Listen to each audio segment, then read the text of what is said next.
Jazz 88.3 in the New Jazz Thing. That's Karin Carson from her debut release, The Time Is Now, and Pennies from Heaven. Joining us this evening in studio to chat about that is the artist herself, Karin Carson. Karin, thanks for joining us tonight on the New Jazz Thing. Good evening, Vince. Thank you so much for having me. Well, it's my pleasure. Well, it's great to have an ex-Jazz 88er back also and doing so well. So congratulations on the new disc. Oh, thank you. Yeah, there's never X anything with Jazz 88, man. This is my family, so to speak. I really enjoyed my time working here. It taught me a lot, So the new disc is about to be released. I was out on your website and I hadn't seen a link to able to purchase it yet. So when is it going to be officially released? Well, January 23rd, this Saturday, will be the official release date, and then after that, online sales will be available through my website. So. Excellent. And then there's a release party coming up too, right? Yeah, we're going to be playing. I've got a great cast of musicians coming out to join me. Christian McBride on bass, Gregory Hutchinson on the drums, and Joshua White on piano. Some other local musicians, Derek Cannon and Gilbert Castellanos, Paul Seaforth on trumpet, and Tom Catanzaro on saxophone.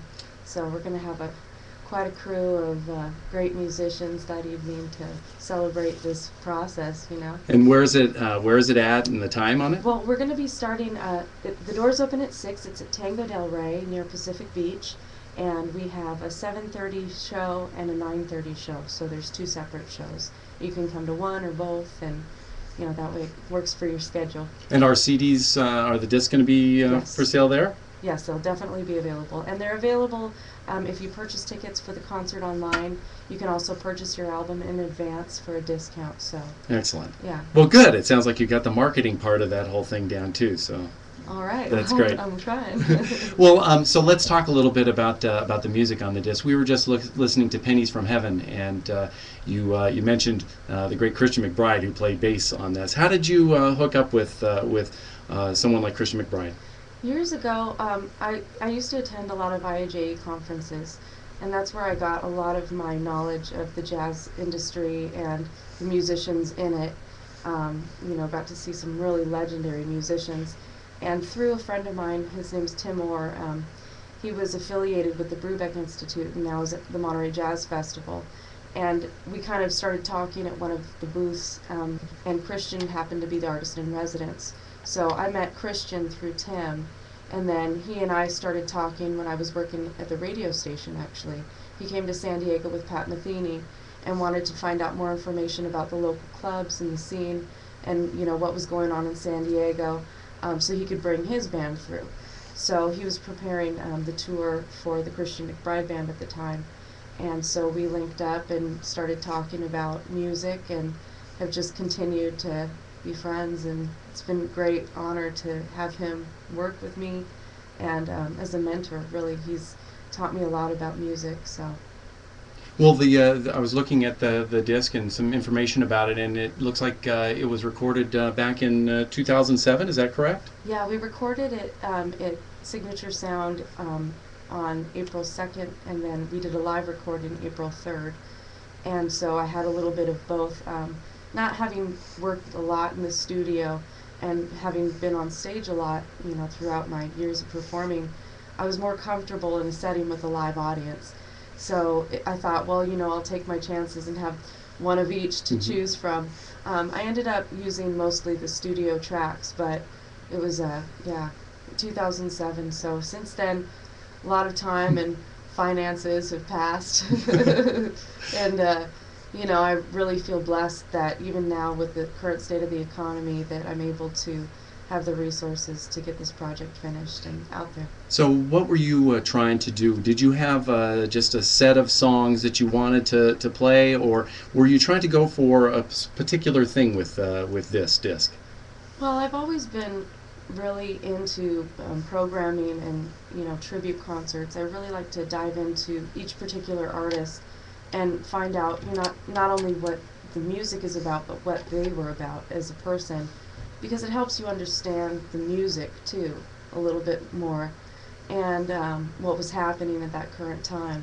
So what I wanted to offer was kind of my experience as a person, and I wanted to share some of the songs that I just really love.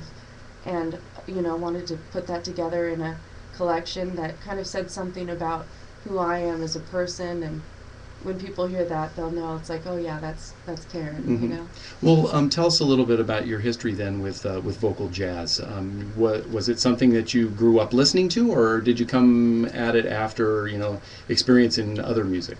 Well, my family was real musical, and my grandfather played jazz trumpet, but I really didn't experience the music in jazz until I was in college, actually. And Kristen Korb had turned me on to it. But I did primarily, choirs, musical theater through high school. I did a lot of plays. And then I also did classical training in college. And additionally, some musical theater classes that gave me a lot of ease on the stage, being able to, present a song and tell a story, as opposed to just kind of getting up there and saying something.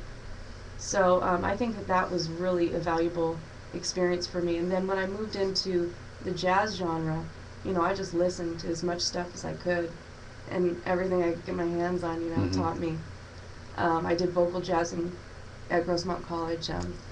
I sang in the big band. I sang with the Afro-Cuban ensemble, the master chorale. So I was always trying to find other ways to get out there. And actually, that was how I connected initially with Jazz 88, was a vocal jazz concert here for the CMEAs. And I ended up coming in and talking to you guys about a spot, and then I was here. So it's just been kind of one thing after the next.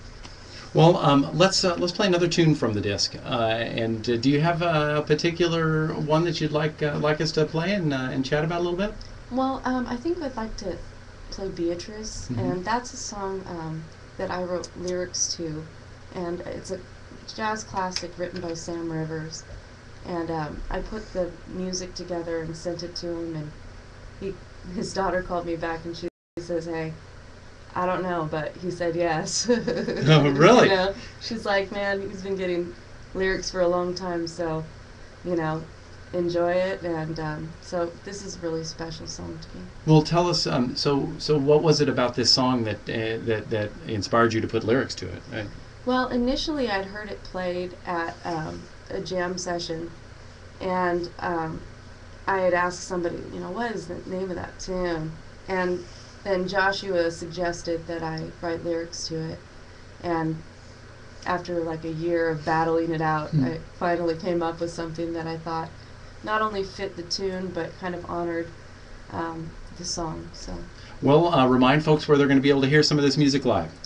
Tango Del Rey this Saturday night, 7:30 and 9:30. Doors open at 6. And where can they find more information at? They can find it on my website at KarinCarson.com. Excellent. And we've linked to that from the New Jazz thing, so you can check that out there too. So this is Beatrice from the new disc from Karin Carson. The time is now on the New Jazz thing, Jazz 88.3.